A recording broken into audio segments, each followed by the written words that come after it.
Good morning mga kaibigan.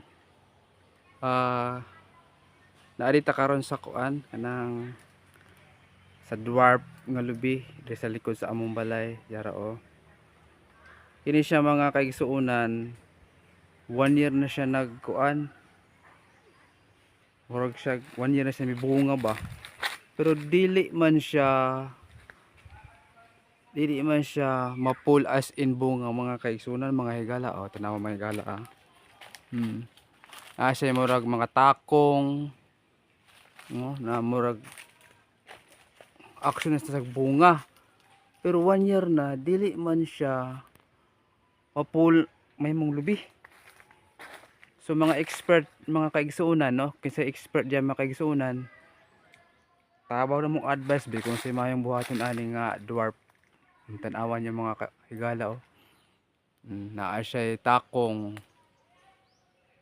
So di siya as in nga mapul nga mubunga siya. So 1 year na siya mga kaigsuonan, libuto na to. 1 year na siya mga kaigsuonan pero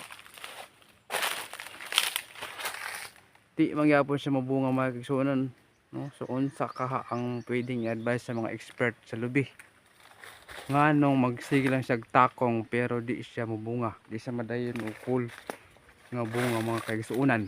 So